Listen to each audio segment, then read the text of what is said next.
And my name is Christine Ignis, and I'm one of the co-chairs of Ergo, and I'm here today with Janet Lindsay. Hi, everyone. Welcome. And we're excited to hear from Antoinette from the University of Toronto to learn more about children and youth from refugee backgrounds. All right. Thank you, everyone. It's always so nice to be with kindred spirits who understand the importance of working with multilingual learners and their families. And this has been my area of research and practice for many years. And what I'd like to do today is share some of the findings of a project that has really spanned probably nearly 5 years now. I hope everybody can see my screen, which I'm sharing. Yes. I'll begin with a brief overview, and then I'll go to a range of resources just to give you a sense of the possible places that you might want to consult to find perhaps some answers to your questions.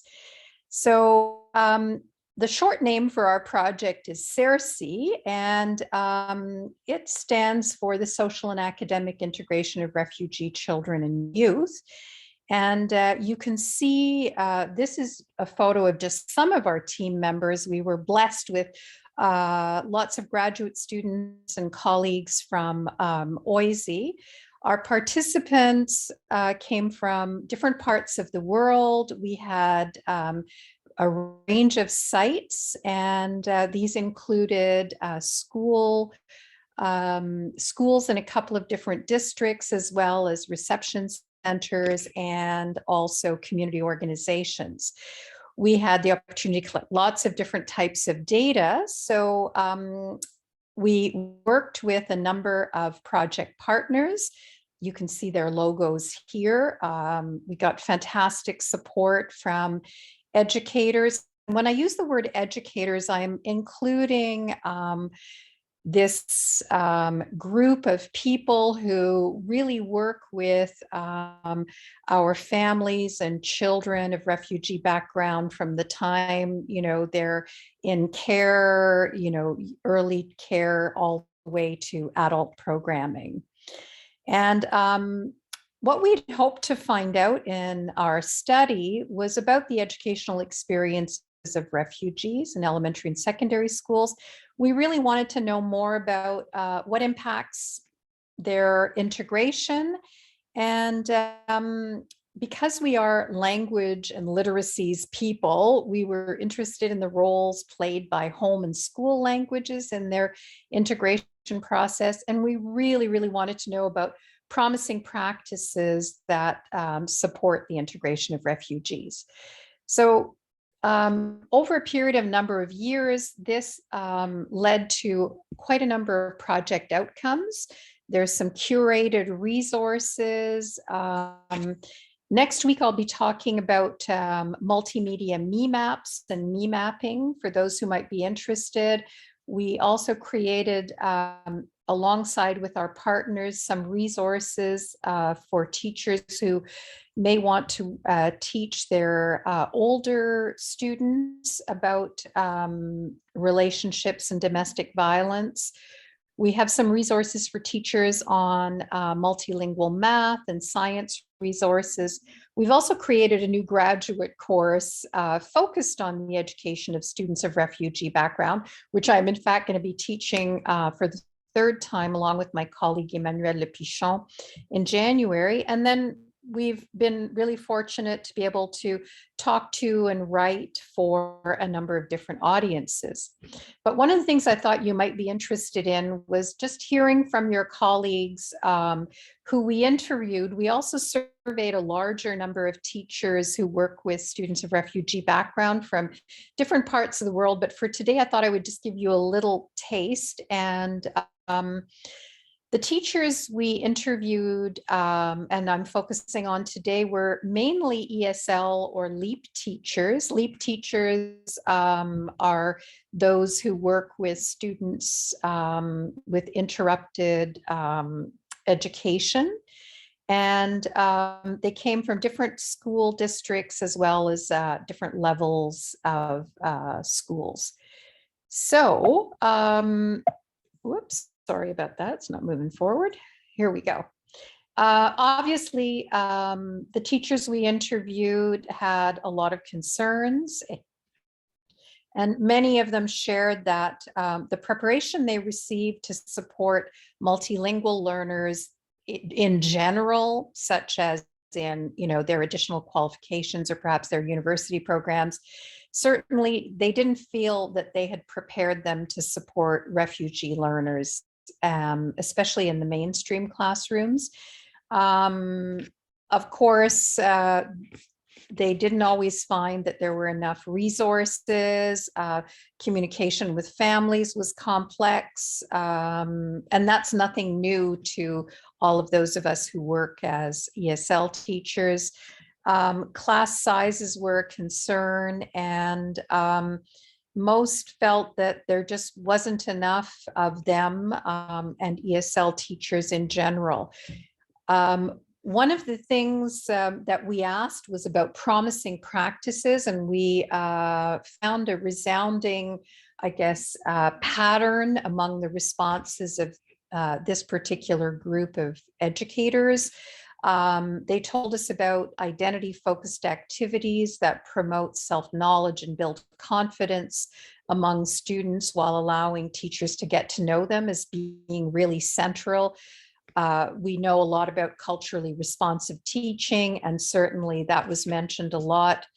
Building connections with family was huge, and every single teacher we spoke to so appreciated and saw the need for SWIS or social workers, or if you wish, settlement workers in schools. And also, everyone saw the importance of focusing on core skills.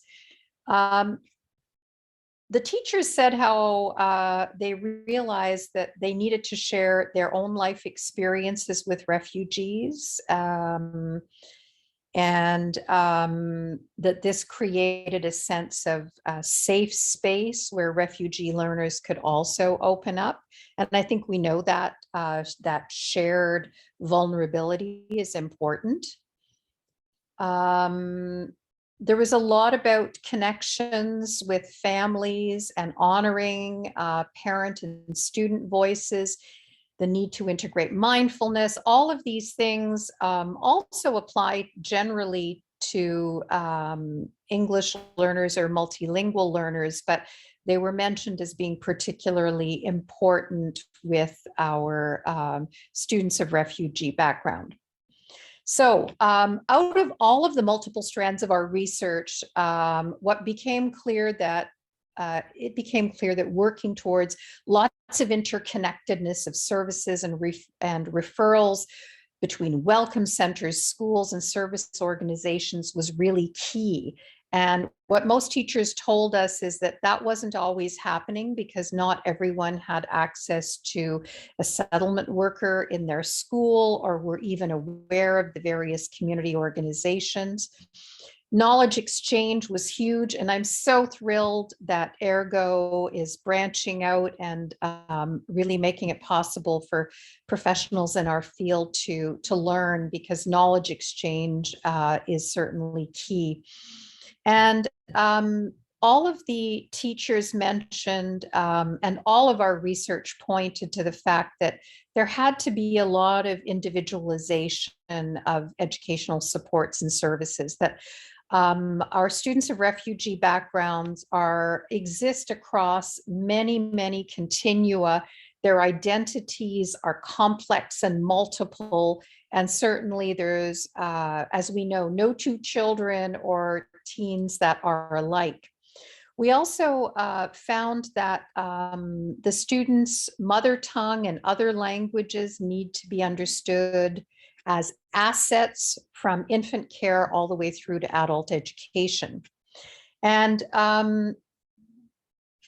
identity and in all of its forms played a key role. We saw that in schools, in reception centers, in classrooms, in community centers where there was attention paid to identity and not necessarily trying to match the specific language or other identity markers of people working with refugee children and youth, but rather just paying attention to that and being aware, for example, that if you're working with somebody who is multilingual and you're not identifying that and realizing what that means. So sometimes it really did matter to the success of a program to pay attention to who was running the program, who was in the classroom, and so on. And these aren't big surprises. We discovered that human resources, people, all of you, early childhood educators, elementary and secondary teachers, teachers in adult ed programs, settlement workers, settlement counselors, crisis counselors, social workers, staff in community organizations, all of these individuals interact with our students of refugee background and their families with the support of funding, space, materials, and it takes all of these ingredients to make things work. When something is missing, oftentimes programs aren't as successful. So based on this over time and with the collaboration of our various partners, we developed resources and we put together these resources in various simple Google sites. One of them is called the Education of Students with Refugee Backgrounds. I'm just going to quickly go through in the slide deck, and then I will actually take you to the websites live. There are curated resources in here, which you will see. We have a website dedicated to me mapping, which I'll be talking about next week, if you're interested in more depth. Quite passionate about me mapping. It's all about identity focused activities. And as you can see from up here, there are lots of very hands-on materials and guides. If you're interested in teaching about domestic violence, we also, in collaboration with our partners, developed a whole lot of resources on this particular topic. And we have another website with some multilingual resources to support math and science. And we've, in fact, we're doing a much larger project on that now as well. There's an older website that I also curate called the Diversity in Teaching website. And I wanted to draw to your attention one of the pages. It's called the Growing New Roots page. And there are several collaborative research projects where we've worked with teachers in different districts to collect teen voices, their reflections, and so on. So I'll be sharing, again, these live websites. But just as teasers, here are some of the kinds of things that you'll find. Videos of immigrant families and their teachers talking about their relationships and activities together. And we also just have them as curated lists on a diversity in teaching YouTube site, so you can find them via more than one pathway. So On top of this, I've prepared a document which Ergo will post as a PDF with some other really useful sites for working with refugees. There's a wonderful site that was developed in Alberta called Teaching Refugees. And in my slides, you'll be able to find some of the links. And there's a whole lot of resources that are curated on our site, but I pulled out some of them that I thought you might be particularly interested in. There's a wealth of information available. And one of my favorites is this wonderful document, which is an interactive multimedia document called Building Hope Refugee Learner Narratives, that was created in Manitoba. And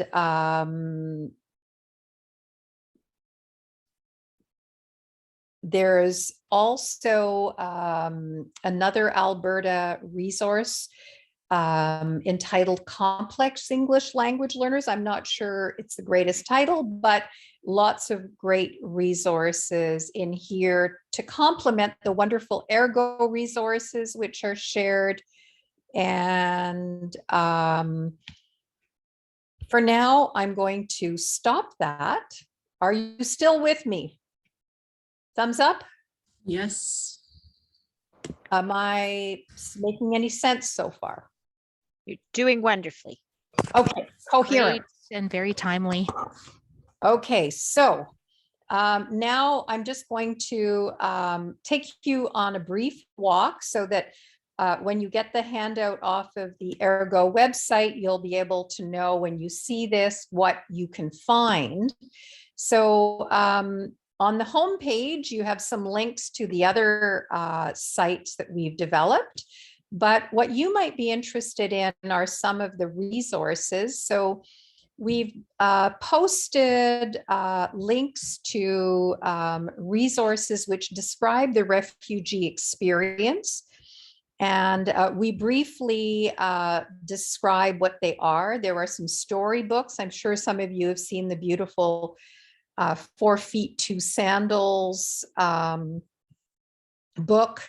There's Homes, a Refugee Story. There's videos.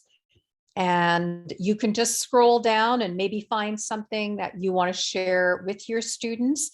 Part of our research involved working with teachers who told us that being very mindful in how they use these resources, though, is actually using stories of other children who have been refugees with their own students.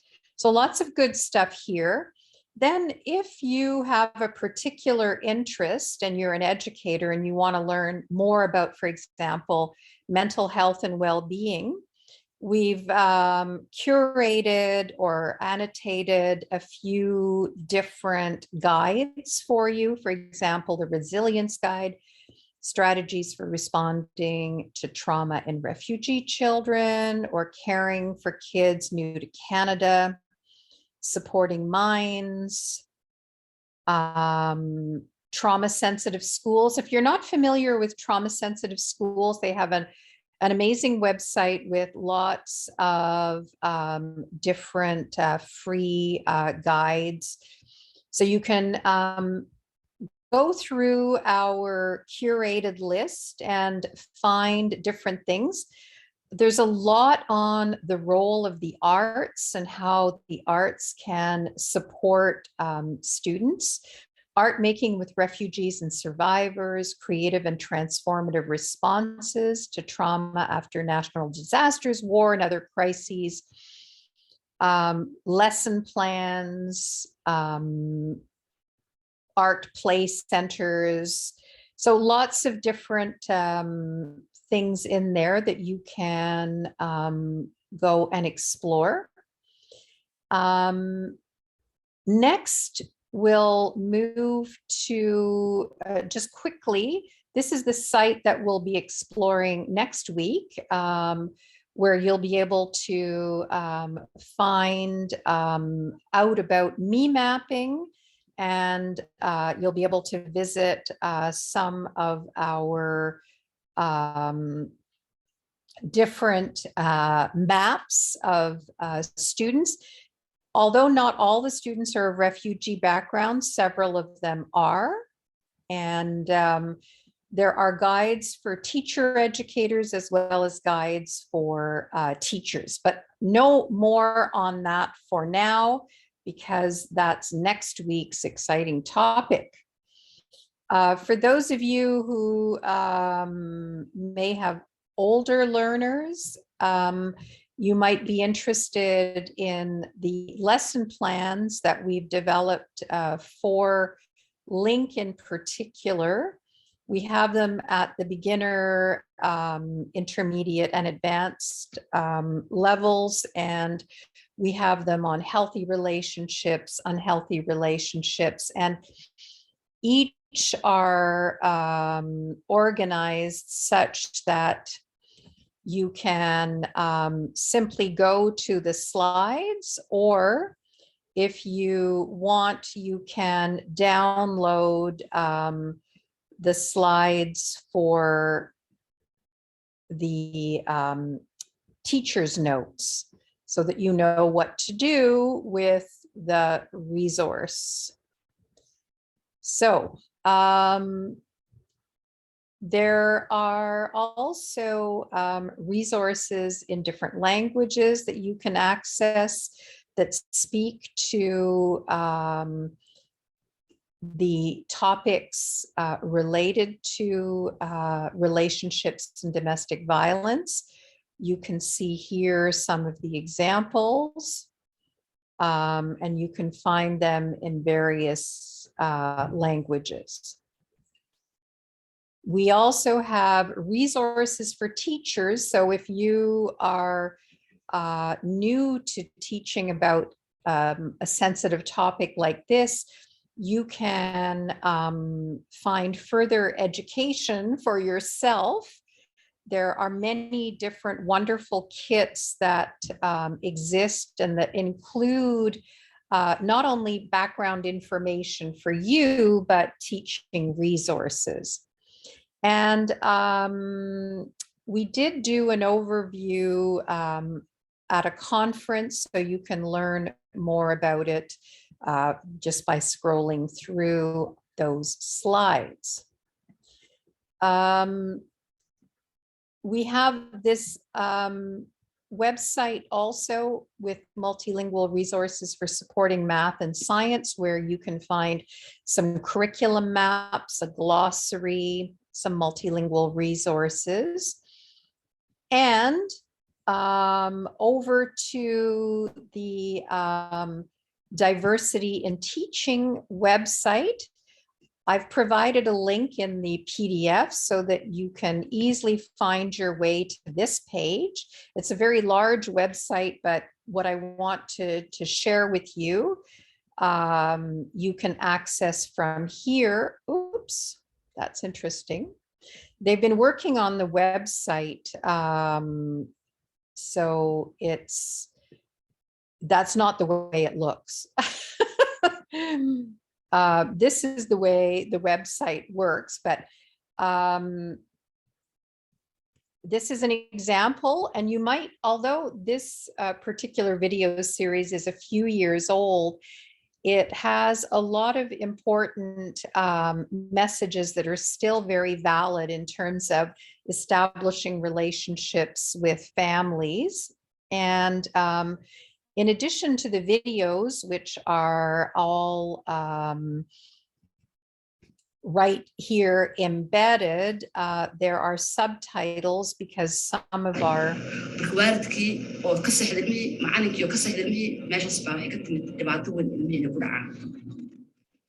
many immigrant children to Canada. We have a resource book that is linked and that you may want to access. I'm sorry, I've got so many windows open that my computer is very slow and it's trying to go there. But it's not going there right now. So I'll send you the link to the resource book. What I did want to show you is that there are materials embedded that you can just click on and find and download for yourself. We've also placed these in the Diversity in Teaching YouTube site, so you can find the same things just more easily, perhaps, on the YouTube site. And again, these resources have been developed over the last 15 or so years.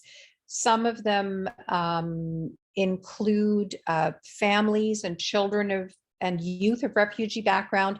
Others include multilingual learners who may have come to Canada either as visa students or as different immigrant class individuals. So I think that is probably enough for now.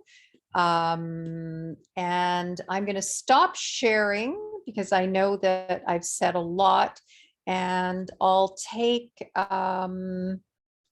any questions?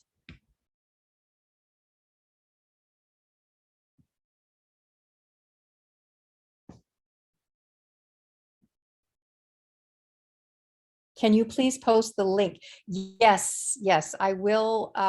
As I mentioned in the PDF, can you still hear me?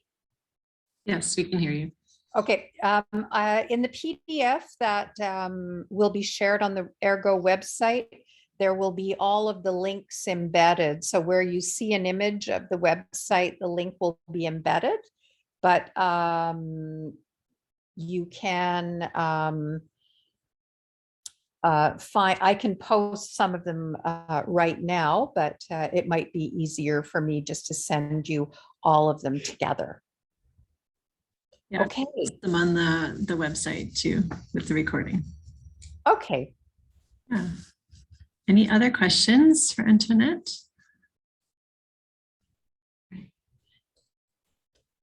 Well, I see that some people have to run, but I guess the final message that I would have for you is that collaboration with your community settlement agency and all the people who work in it, whether they be settlement workers that you can access directly in your school or that you may have to go to indirectly through other channels, is really, really key. Our research has shown us how much the settlement organizations do not only for the families and the adults of refugee background, but very much they provide important supports for children and youth as well. Because when their parents are well served and aware of the possibilities, they often will bring their children to homework supports that are offered in the settlement agency or to leadership opportunities for youth of refugee background. So everything is public, everything is free, and we just hope that it can benefit some of you. I'm not sure if my colleague Emmanuel is here. Are you there, Emmanuel? Of course I am. Say hello, Emmanuel. Emmanuel is my wonderful colleague with whom we've been researching for the past 4 years. And I think, Emmanuel, I'm going to give you the last word. Wow, that's sudden. Thank you very much, everybody, for coming today. And stay tuned because the presentation on the mapping activities next week is amazing. We have conducting some of these activities in different schools with different children, and it has been an amazing experience. So I hope to see you on Tuesday. Thank you. And thank you to Christine, for inviting us. We are really honored to get to meet you all. And thank you to Antoinette and Manuel for sharing in the last couple of weeks. And we really look forward to learning more next week as we continue learning together. And yeah, thank you so much, Antoinette, for all of that information today. And I'm sure people will be busy looking, just judging by the chats here, that looking through those resources once we get those links shared out. And yes, all of those things will be shared on the Ergo website, and it is public to anyone that's interested. All right. Well, have a wonderful snowy rest of your evening, and I'll see some of you next week. Sounds good. Thank you so much, everyone, for coming this afternoon.